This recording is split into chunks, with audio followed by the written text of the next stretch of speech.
आप नहीं जानती माँ, यहाँ उल्टी गंगा बहने लगी है। ससुर जी जब से रिटायर हुए हैं, मेरी सास और ससुर दोनों किसी फिल्म के लव बर्ड्स की तरह अपने आप को जवान समझने लगे हैं। दिन भर हमारे घर के पास बने गार्डन में झूले पर बैठे बातें करते रहते हैं। उन्हें अपने पक चुके बालों का भी ख्याल नहीं रहता है। अब इस उम्र में उन्हें ऐसा व्यवहार क्या शोभा देता है? कविता अपने ससुराल के समाचार अपनी माँ को बता रही थी। तभी सास अलका उदास मन से रसोई घर में जाती है, क्योंकि बहू की वो कड़वी बातें उन्होंने सुन ली थी। उसकी सभी बातों को नज़रअंदाज कर सास मसाले वाली चाय बना के पहले एक कप बहू को उसके कमरे में देकर दूसरा कप अपने पति सोमनाथ के लिए लेकर जाती है।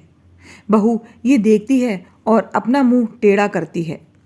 सास ने फिर से एक बार उसकी तरफ दुर्लक्ष्य किया, क्योंकि ससुर के निवृत्त होने के बाद यह उसका रोज का ही नित्यक्रम बन गया था। वह अब किसी की भी परवाह नहीं किए बिना रोज अपनी मर्जी के मुताबिक नए नए कपड़े पहनकर गार्डन में अपने पति के साथ बैठकर अपना ज़्यादातर समय बिताती थी। उन्होंने अपनी पूरी जिंदगी अपने बच्चों के लिए काम करते बिता दी थी, इसलिए अब बची कुची जिंदगी वह दोनों एक साथ समय बिताकर जीना चाहते थे। आनंद निवास बंगले जैसा 2 मंजिलों का घर पति पत्नियों का ये सपना था और उन्होंने बड़ी मेहनत से इसे पूरा भी किया था। अलका जी ने घर के सामने बड़े प्यार से उस गार्डन को बनाया था और वहाँ पर कई फूलों के पौधे और बेल उगाई थी।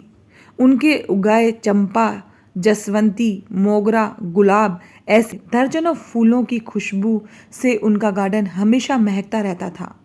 अलग अलग ऋतुओं में अलका जी अलग अलग सब्जियां भी अपने उस गार्डन में उगाया करती थी। रसोई के लिए धनिया, पुदीना और मेथी उन्हें कभी बाहर से खरीदना नहीं पड़ती थी। इतने सालों तक काम की भाग दौड़ में सोमनाथ जी कभी भी इस जगह का आनंद ले ही नहीं पाए थे, लेकिन अब उनका पूरा खाली समय इसी जगह बीतता था। दरअसल एक और छोटा सा घर वहां बना सकें, इसलिए उन्होंने वह जगह खरीदी थी, लेकिन अब वह संभव नहीं था। अलका जी को अपने बनाए उस गार्डन में एक झूला चाहिए था, जो उन्होंने ला कर दिया था, और अब वही झूला उनको एक दूसरे के साथ ज़्यादा से ज़्यादा सुखमय समय बिताने का जरिया बन गया था।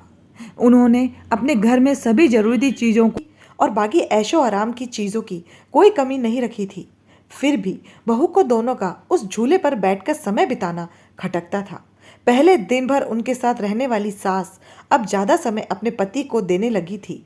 अपने सास ससुर को टॉन्ट मारने का एक भी मौका कविता नहीं छोड़ती थी। वह हमेशा अपना दिमाग उनको उस जगह से हटाने के लिए लगाती, और एक बार उसने ऐसा करने के लिए एक षड्यंत्र भी रचा। अजय, तुम्हें नहीं लगता हमें एक बड़ी कार लेनी चाहिए? कविता ने अपने पति से कहा। आइडिया तो अच्छा है, लेकिन कार रखने के लिए जगह कहाँ है? हमारे पास एक ही छोटा सा गैराज है जहाँ सिर्फ एक कार के लिए जगह है, अजय ने चिंता वाले स्वर में कहा। कौन कहता है जगह नहीं है? वह गार्डन है ना, जहाँ आजकल 2 लव बर्ड्स अपना डेरा जमाए बैठे हैं।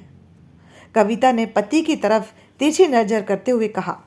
आजकल तुम ज़्यादा नहीं बोलने लगी हो, अजय ने अपनी पत्नी को फटकार लगाते हुए कहा। लेकिन सच तो ये था कि उसने भी इस बारे में अपने पिता से बात करने का मन बना लिया था। अगले दिन अजय पिता के पास गया और उनसे बोला, पिताजी, मेरा और आपकी बहू का मन है कि एक बड़ी कार ली जाए। पर बेटा, हमारे पास पहले से एक गाड़ी है ना, दूसरी गाड़ी लेने के बाद हम उसे रखेंगे कहाँ? सोमनाथ जी ने कहा। पिताजी, इसी गार्डन में एक नया गैराज बनाने की सोच रहा हूँ। कविता को इस गार्डन की कोई पड़ी नहीं है, और माँ भी भला अब और कितने दिन तक गार्डन का ख्याल रखेगी। इसलिए अच्छा होगा कि सभी पेड़ पौधों को तोड़कर यह गैराज बना लिया जाए, अजय ने अपने विचार बताए। दूर खड़ी अलका जी का यह सुनकर जैसे दिल ही बैठ गया।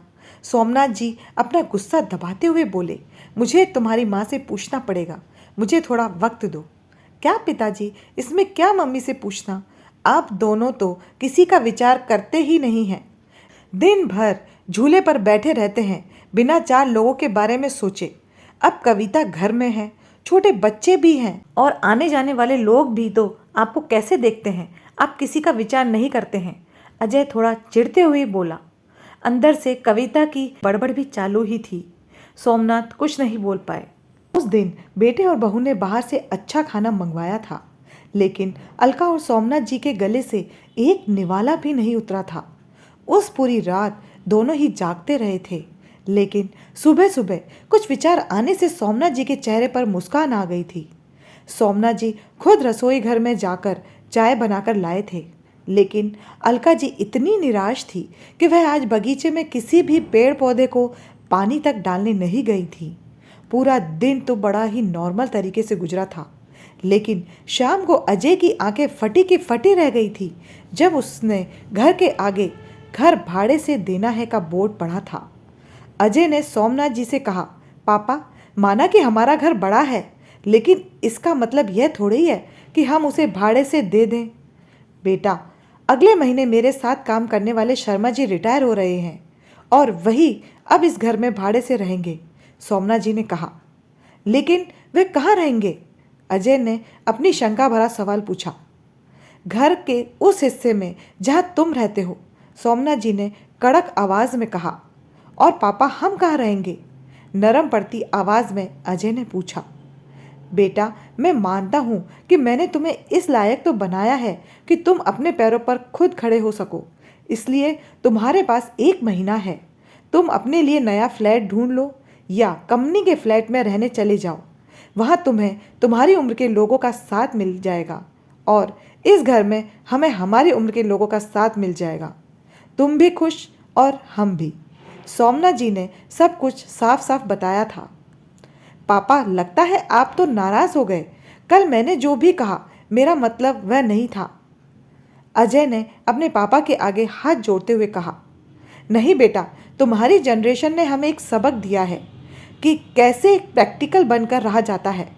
हम बड़े तुम बच्चों को साथ में देखकर खुश हो सकते हैं, तो तुम्हें हमें साथ में देखने में क्या प्रॉब्लम होती है? यह घर, यह गार्डन में बड़े हुए यह पेड़ पौधे इस बात के गवाह हैं कि कैसे तुम्हारी माँ ने मेरे लिए और खासकर तुम्हारे लिए जी जान से सेवा की है, अपना समय, अपनी जवानी खर्च कर दी है। इसलिए इन सब पर तुमसे और मुझसे भी ज़्यादा तुम्हारी माँ का हक है और इस सब को मैं तुम्हारी माँ से नहीं छीन सकता, सोमनाथ जी ने अपनी पत्नी की तरफ देखकर कहा। दोस्तों, जाने अनजाने में हम हमेशा यह गलती कर बैठते हैं। हम सोचते हैं कि हमारे बड़े बूढ़े हमारे हिसाब से जीवन जिएं। ऐसा करने के लिए हम उन पर अपने विचार थोपने लगते हैं, लेकिन हम ये भूल जाते हैं कि उन्होंने हमारे लिए कितना त्याग किया है और जब उन्हें उनके हिसाब की ज़िंदगी जीने का मौका मिलता है, तब उनका साथ देने के बजाय हम उनके विरोधी बन जाते हैं।